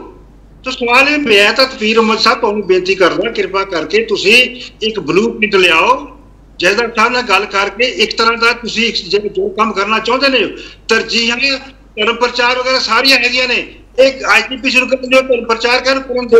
अकाल तख्त साहब संस्था अनुसार जो जथेदार साहब का अधिकार खेत्र है वो अकाल तख्त साहब का काम खेत्र है, उस अनुसार अकाल तख्त साहब इंडिपेंडेंट वर्क कर दो ताकि आने वाले समय च ਜਦੋਂ ਇਹਨਾਂ ਨੂੰ ਅਕਾਲੀ ਦਲ ਨੂੰ ਨਹੀਂ ਪਤਾ ਲੱਗਦਾ ਨਾ ਤੁਹਾਨੂੰ ਸਾਨੂੰ ਇਸ ਗੱਲ ਦਾ ਪਤਾ ਲੱਗਦਾ ਹੈ ਕਿ ਜੇਕਰ ਚਲੋ ਹਰਸਿਮਰਤ ਸਿੰਘ ਜੀ ਤੁਸੀਂ ਇਹ ਤਾਂ ਕਹਿ ਰਹੇ ਹੋ ਸਰ ਸ਼੍ਰੋਮਣੀ ਅਕਾਲੀ ਦਲ ਜਿਹੜੀਆਂ ਪਿਛਲੀਆਂ ਗਲਤੀਆਂ ਹੋਈਆਂ ਉਹਨਾਂ ਤੋਂ ਸਬਕ ਸਿੱਖੂਗਾ। ਇਹ ਸਬਕ ਸਿੱਖਣਾ ਪਏਗਾ ਜੀ ਉਸ ਨੂੰ, ਅਦਰਵਾਈਜ਼ ਜਿੰਨੀ ਕਿ ਬਾਣੀ ਬੋਲੀ ਤਾਕਤ ਰਹੇਗੀ ਉਹ ਖਤਮ ਹੋ ਜਾਏਗੀ। ਹਾਂ ਮੇਰਾ ਮੰਨਣਾ ਹੈ ਕਿਉਂਕਿ ਉਹਦੀਆਂ ਜਿਹੜੀ ਸ਼ਕਤੀਆਂ ਨੇ ਉਹਦੇ ਵਿਰੋਧ ਸ਼ਕਤੀਆਂ ਨੇ ਉਹਨਾਂ ਦਾ ਨੁਕਸਾਨ ਜਿਹੜਾ ਲੜਾਈ ਤਾਂ ਅਕਾਲੀ ਦਲ ਨਾਲ ਹੈ, ਆਮ ਆਦਮੀ ਪਾਰਟੀ ਬੀਜੇਪੀ ਤੇ ਕਾਂਗਰਸ ਦੀ ਬੜੀ ਦਾ ਪੱਕਲਾ ਬਣੀ ਐਸਜੀਪੀਸੀ ਤੇ ਅਕਾਲ ਤਖਤ ਸਾਹਿਬ ਚੈਂਪੀਅਨ ਦੇ ਨਾਂ ਤੇ ਬਣ ਗਏ। ਸਵਾਲ ਇਹ ਵੀ ਜਦੋਂ ਲੜਾਈ ਪੋਲੀਟੀਕਲ ਹੈ ਸੁਖਬੀਰ ਸਿੰਘ ਬਾਦਲ ਪੋਲੀਟੀਕਲ ਲੜਾਈ ਲੜਨ ਵਾਸਤੇ ਤਕੜਿਆ ਹੋਵੇ ਜਥੇਦਾਰ ਸਾਰੇ ਪੰਥ ਨੂੰ ਜਿਹੜੀ ਜਥੇਬੰਦੀ ਹੈਗੀ ਹੈ ਅਕਾਲ ਤਖਤ ਸਾਹਿਬ ਸੰਸਥਾ ਨੂੰ ਤਕੜਿਆ ਕਰੇ। ਜਥੇਦਾਰ ਸਾਹਿਬ ਕੋਲ ਜਾਣ ਨੂੰ ਤਿਆਰ ਹਾਂ ਜੀ, ਮੈਂ ਜਾਣਦਾ ਮੇਰੇ ਦੋਸਤ ਨੇ ਮਿੱਤਰ ਨੇ ਉਹ ਅਸੀਂ ਇੱਥੇ ਇਕੱਠੇ ਮਿਲਦੇ ਰਹੇ ਹਾਂ। I am ready to cooperate with him. ਚਲੋ ਇਸ ਗੱਲ ਕਰ ਠੀਕ ਹੈ ਚਾਲ ਸਾਹਿਬ ਇੱਕ ਆਖਰੀ ਕਮੈਂਟ ਤੁਹਾਡਾ ਚਾਹੀਦਾ ਚਾਲ ਸਾਹਿਬ। ਠੀਕ 30 ਸੈਕਿੰਡ ਦੇ ਵਿੱਚ ਜਵਾਬ ਦਿਓ ਚਾਲ ਸਾਹਿਬ। ਚਾਲ ਸਾਹਿਬ ਆਪਾਂ ਇਤਿਹਾਸ ਨੂੰ ਪਿਛੋਕੜ ਨੂੰ ਪਾਸੇ ਰੱਖ ਕੇ ਕੀ ਇੱਕ ਨਵੀਂ ਸ਼ੁਰੂਆਤ ਕਰ ਸਕਦੇ ਹਾਂ ਚਾਲ ਸਾਹਿਬ ਜਾਂ ਨਹੀਂ sir? this is the point ਤੇ ਹੀ ਹੋ ਸਕਦੀ ਜੇ ਸਾਰਿਆਂ ਨੂੰ ਨਾਲ ਜਿਹੜਾ ਹੈ ਨਾਲ ਸ਼ਾਮਲ ਕੀਤਾ ਜਾਵੇ। ਉਹ ਨਹੀਂ ਗੱਲ ਹੋ ਰਹੀ, ਝਗੜਾ ਹੀ ਇੱਥੋਂ ਪੈਂਦਾ ਹੈ। ਕੌਣ ਕਹਿੰਦਾ ਨਾ ਏਕਤਾ ਹੋਵੇ? ਸਾਰੇ ਕਹਿੰਦੇ ਨੇ ਏਕਤਾ ਹੋਵੇ। ਚਲੋ ਠੀਕ ਹੈ ਤੁਸੀਂ ਤਿਆਰ ਹੋ ਚਾਲ ਸਾਹਿਬ? ਮੈਂ ਇਸੇ ਡਿਬੇਟ ਨੂੰ ਅੱਗੇ ਤੋਰਨਾ ਚਾਹੁੰਦਾ, ਤੁਸੀਂ ਤਿਆਰ ਹੋ ਚਾਲ ਸਾਹਿਬ? ਬਿਲਕੁਲ ਤਿਆਰ ਹਾਂ। ਚਲੋ ਠੀਕ ਹੈ ਫਿਰ ਮੈਂ ਫਟਾਫਟ ਬੋਲਿਓ 30 ਸੈਕਿੰਡ ਪਲੀਜ਼, ਮੈਂ ਡਿਬੇਟ ਸਮਾਪਤ ਕਰਨੀ ਹੈ ਸਰ। ਬੇਨਤੀ ਸਭ ਤੋਂ ਪਹਿਲਾਂ ਤਾਂ ਤਿੰਨਾਂ ਸ਼ਖਸੀਅਤਾਂ ਨੂੰ ਕਿ ਗਿਆਨੀ ਸੁਲਤਾਨ ਸਿੰਘ ਜੀ ਜਿਹੜੇ ਤਖਤ ਸ੍ਰੀ ਕੇਸਗੜ੍ਹ ਸਾਹਿਬ ਦੀ ਸੇਵਾ ਸੰਭਾਲ ਕਰ ਰਹੇ ਆ, ਹੱਥ ਜੋੜ ਕੇ ਨਿਮਰਤਾ ਸਹਿਤ ਬੇਨਤੀ ਹੈ ਉਹ ਸ੍ਰੀ ਅਕਾਲ ਤਖਤ ਸਾਹਿਬ ਦੇ ਸਕੱਤਰੇਤ ਵੱਲੋਂ ਵੀ ਆ ਜਾਏਗਾ ਤੁਹਾਨੂੰ ਪੈਗਾਮ ਔਰ ਸ਼੍ਰੋਮਣੀ ਗੁਰਦੁਆਰਾ ਪ੍ਰਬੰਧਕ ਕਮੇਟੀ ਵੱਲੋਂ ਵੀ ਆ ਜਾਏਗਾ। ਤੁਸੀਂ ਉੱਥੇ 25 ਤਰੀਕ ਨੂੰ ਦਰਸ਼ਨ ਦਿਓ ਜੀ ਤਖਤ ਸ੍ਰੀ ਕੇਸਗੜ੍ਹ ਸਾਹਿਬ ਵਿਖੇ। ਚਲੋ ਬਹੁਤ ਧੰਨਵਾਦ ਪੀਰਮਲ ਸਾਹਿਬ ਤੁਹਾਡਾ, ਚਾਲ ਸਾਹਿਬ ਤੁਹਾਡਾ ਬਹੁਤ ਧੰਨਵਾਦ। ਹੋਣੀ ਚਾਹੀਦੀ ਆ ਸਾਰੇ ਜਿਹੜੇ ਪੰਥਕ ਧਿਰਾਂ ਨੂੰ ਬੁਲਾ ਕੇ ਸ਼੍ਰੋਮਣੀ ਅਕਾਲੀ ਦਲ ਜਾਂ ਸ਼੍ਰੋਮਣੀ ਜਿਹੜੀ ਹੈ ਜਿਹੜੀ ਕਮੇਟੀ ਹੈ ਉਹਨਾਂ ਦੀ ਡੋਮੀਨੇਸ਼ਨ ਨਹੀਂ ਹੋਣੀ ਚਾਹੀਦੀ। ਕਰ ਲਓ ਪੀਰਮਲ ਸਾਹਿਬ ਜਵਾਬ ਦੇਣਾ ਚਾਹੁੰਦੇ ਹੋ? ਹਾਂ ਕੀ ਮੈਂ ਤੁਹਾਨੂੰ ਸਮਝਿਆ ਨਹੀਂ ਜੀ ਨੋਮੀਨੇਸ਼ਨ ਕਿਵੇਂ? ਡੋਮੀਨੇਸ਼ਨ ਇਹ ਨਹੀਂ ਵੀ ਉੱਥੇ ਜਿਹੜਾ ਹੈ ਸ਼੍ਰੋਮਣੀ ਅਕਾਲੀ ਦਲ ਬਾਦਲ ਦੇ 100 ਆਦਮੀ ਬੁਲਾਦੇ ਜਾਣ ਤੇ ਬਾਕੀ ਇੱਕ ਬੁਲਾ ਲੈ ਜਾਣ। ਨੁਮਾਇੰਦਗੀ ਹੋਣੀ ਚਾਹੀਦੀ ਹੈ, ਇਕੱਲੇ ਦੋ ਜਾਣਗੇ। ਚਲੋ ਮੈਂ ਇੰਤਜ਼ਾਰ ਕਰੂੰਗਾ ਪੀਰਮਲ ਸਾਹਿਬ, ਇੰਤਜ਼ਾਰ ਕਰੂੰਗਾ ਤੁਹਾਡਾ। ਬਹੁਤ ਧੰਨਵਾਦ ਚਾਲ ਸਾਹਿਬ ਤੁਹਾਡਾ, ਬਹੁਤ ਧੰਨਵਾਦ ਹਰਸਿਮਰਤ ਸਿੰਘ ਤੁਹਾਡਾ, ਬਹੁਤ ਧੰਨਵਾਦ ਪੀਰਮਲ ਸਾਹਿਬ, ਗੁਰਤੇਜ ਸਿੰਘ ਜੀ ਤੁਹਾਡਾ ਬਹੁਤ ਧੰਨਵਾਦ। ਨਵੇਂ ਜਥੇਦਾਰ ਅੱਗੇ ਚੁਣੌਤੀਆਂ ਕੀ ਹੈ ਅਸੀਂ ਇਸ ਤੇ ਡਿਬੇਟ ਕੀਤੀ ਹੈ ਤੇ ਉਮੀਦ ਕਰਦਾ ਕਿ ਡਿਬੇਟ ਤੁਹਾਨੂੰ ਅੱਛੀ ਲੱਗੀ ਹੋਊਗੀ, ਤੁਹਾਨੂੰ ਪਸੰਦ ਆਊਗੀ ਤੇ ਤੁਸੀਂ ਵੀ ਇਸ ਤੇ ਮੰਥਨ ਕਰਨ ਲਈ ਤਿਆਰ ਹੋਵੋਗੇ। ਪਰ ਜਿਹੜਾ ਡਿਬੇਟ ਦੇ ਵਿੱਚ ਕੁਝ ਮਾੜਾ ਮੋਟਾ ਨਿੱਜੀ ਵੀ ਮਾਮਲੇ ਸਾਹਮਣੇ ਹੁੰਦੇ ਆ, ਜੇ ਉਸ ਨੂੰ ਪਾਸੇ ਰੱਖ ਕੇ ਇੱਕ ਨਵੀਂ ਸ਼ੁਰੂਆਤ ਕਰਨ ਦੀ ਕੋਸ਼ਿਸ਼ ਕੀਤੀ ਜਾਵੇ, ਸਾਰੀਆਂ ਧਿਰਾਂ ਸਿਰ ਜੋੜਨ ਤਾਂ ਪੰਥਕ ਏਕਤਾ ਵੱਲ ਅੱਗੇ ਵਧਿਆ ਜਾ ਸਕਦਾ। ਪਰ ਪੈਂਡਾ ਬਹੁਤ ਔਖਾ, ਚੁਣੌਤੀਆਂ ਬਹੁਤ ਸਾਰੀਆਂ ਨੇ ਤੇ ਸਾਡੇ ਵੱਲੋਂ ਸ਼ੁਭ ਕਾਮਨਾਵਾਂ ਜੇ ਚੁਣੌਤੀਆਂ ਨਾਲ ਨਜਿੱਠ ਸਕੇ ਤਾਂ। ਬਹੁਤ ਧੰਨਵਾਦ।